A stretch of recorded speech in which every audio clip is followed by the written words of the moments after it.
అందరికీ నమస్కారం. 2 రాష్ట్రాల్లో ఉన్నటువంటి తెలుగు ప్రజలకు, భారతదేశంలోనూ, యావత్ ప్రపంచంలోనూ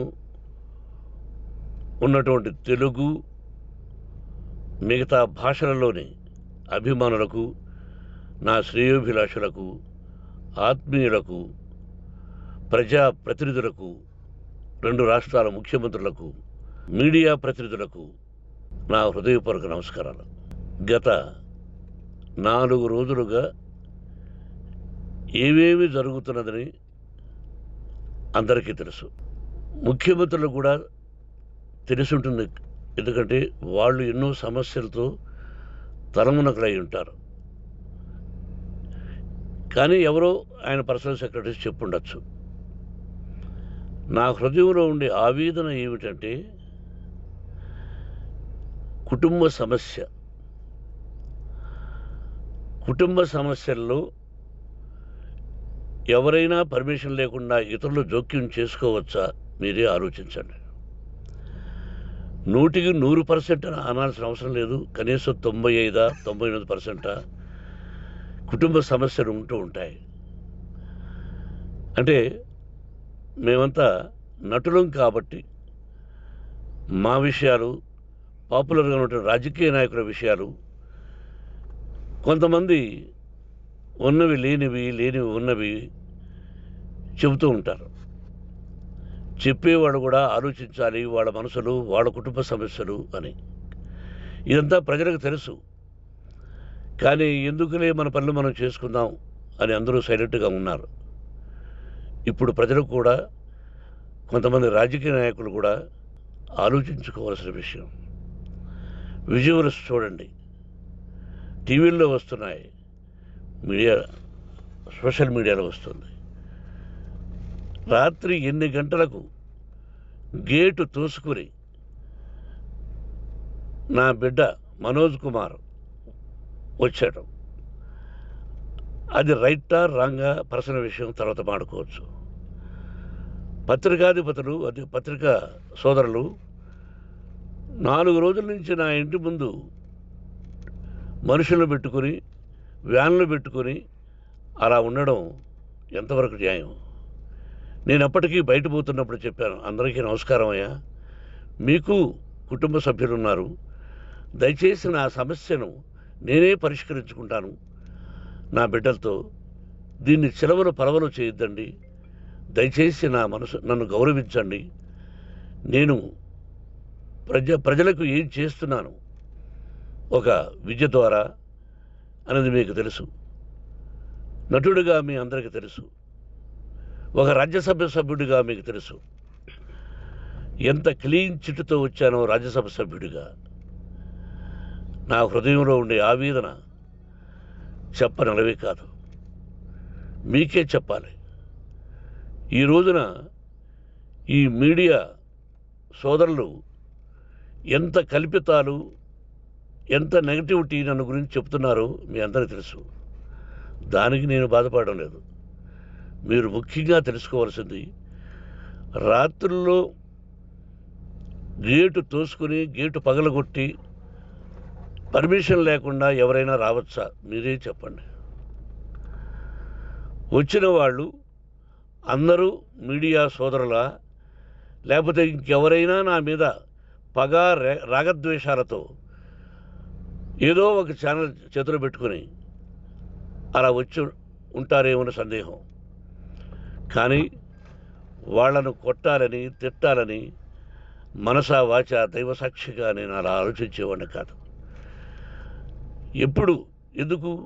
వాళ్ళు ఉద్యోగస్తులు, నేను కూడా ఉద్యోగస్తునే, అందరూ కూలివాళ్ళం. భగవంతుడు ఇస్తుంటాడు మనకు కూలి. ఎవరికి ఏమిటి అనేది ఆయన నిర్ణయిస్తాడు. ఇది మీ అందరికీ తెలుసు. వాళ్లకు నేను చెప్పినా వినకుండా ముందు నమస్కారం పెట్టాను. అయినా అతను నేను కొట్టామనే చెప్తున్నారు తప్ప, మైక్ తీసుకెళ్ళి నోట్లో పెట్టాము, నా కన్ను పోవలసింది. కన్ను పోయి ఉంటే అప్పుడు నేను కేసులు పెట్టాలి. నా కన్ను పోలేదు, కొంచెం తగిలింది కంటి కింద, నేనే ఎస్కేప్ అయ్యాను. లేకపోతే నా జీవితం గుడ్డిదయ్యేది. అతనికి తల కాదు చెంప మీద తగిలిందన్నారు. ఓకే, ఆ చీకట్లో ఎలా జరిగిందన్నది వాస్తవమే. మైకు లాక్కోవడం, వాడు నన్ను కేకలేయడం, ఆ దీనిలో ఘర్షణ జరిగింది. నేను కొట్టిన దెబ్బ అతనికి తగిలింది అన్నారు. దానికి హృదయపూర్వకంగా బాధపడుతున్నా. అతను నాకు తమ్ముడే. ఒక తల్లి బిడ్డలం కాకపోయినా I love them, I like them. అటువంటిది ఈ రోజుకి బాధపడుతున్నా నేను. అయ్యో, అతని భార్య ఎంత బాధపడుతుందో, అతని పిల్లలు ఎంత బాధపడుతున్నారో అని నేను ఆలోచిస్తున్నా. మరి నేనెంత ఆవేదనకు గురి హాస్పిటల్లో అయ్యానో. నటించింది సినిమాలో నటిస్తాను తప్ప నిజ జీవితంలో నటించాల్సిన అవసరం లేదు. నాకున్నది ఒకటి ధైర్యం, సాహసం. నీతిగా, న్యాయంగా, ధర్మంగా బ్రతకాలన్నది నా ఆలోచన. ఎందుకు కొట్టాలి? గేటు బయటుండి నేనేమైనా అసభ్యకరంగా వాళ్ళని కొట్టుంటే డెఫినెట్గా నా మీద 50 కేసులు కాదు 100 కేసులు పెట్టి నన్ను అరెస్ట్ చేయొచ్చు.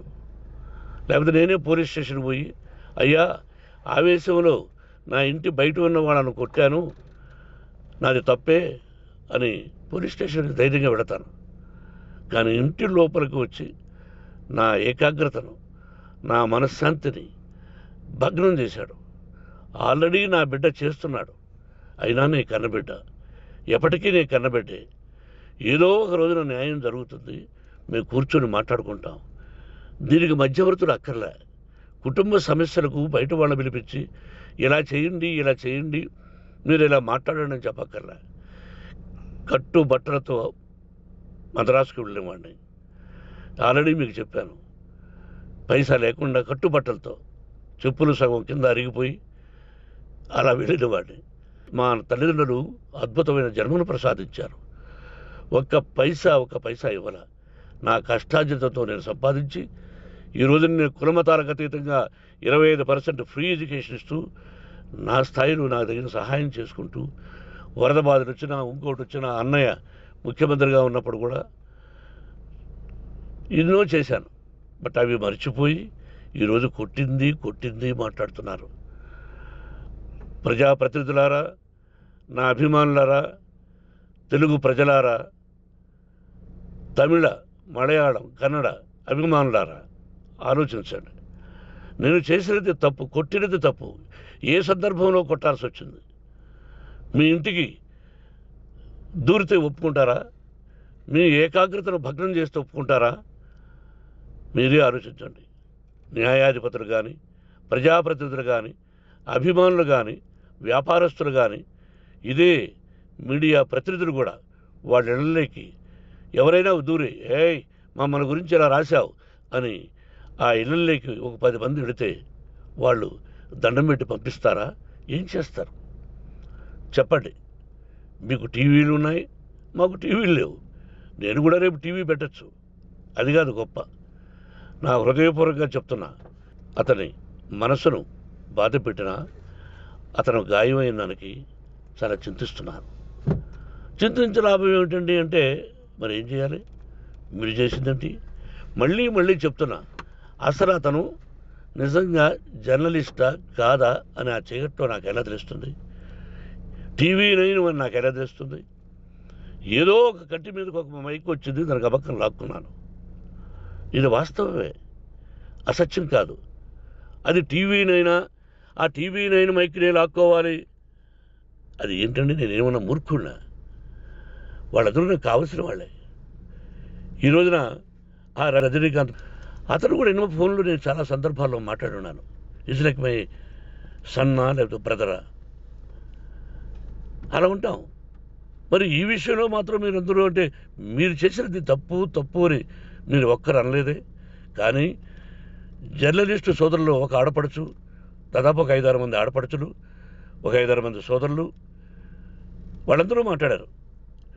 కొట్టడం తప్పైనా ఏ సందర్భంలో కొట్టవలసి వచ్చింది, ఇవన్నీ క్లియర్గా మాట్లాడారు. ఆయన్ని మీరు చెప్పరు. కాబట్టి పైన భగవంతుడు చూస్తున్నాడు. పోలీస్ అంటే నాకు ఇష్టం. ప్రజలను కాపాడవలసిన బాధ్యత వాళ్ళది, రక్షణ కల్పించవలసింది. నా విద్యాలయానికి కూడా ఐపీఎస్లు ఐఏఎస్లు అయిన విద్యార్థులు ఉన్నారు. వాళ్ళకు న్యాయం ధర్మం నేర్పించి పంపించాను నా ఇన్స్టిట్యూషన్లో. But they are perfect. కొంతమంది ఐపీఎస్లు ఐఏఎస్లు డీసీపీలు ఇలా చాలామంది ఉన్నారు. బట్ ఎక్కడెక్కడో పనిచేస్తున్నారు. వాడు నా బిడ్డలు, మరి వాళ్ళు కూడా పోలీసు ఉద్యోగస్తులే కదా, న్యాయంగా ఉన్నారు కదా. కానీ ఇక్కడ మాత్రం ఏకపక్ష నిర్ణయం ఏమి చేస్తున్నారో మీరే ప్రజలారా చూడండి, ఆలోచించండి. నేను న్యాయమా అన్యాయమా, నేను చేసింది న్యాయమా అన్యాయమా, మీరే ఆలోచించండి.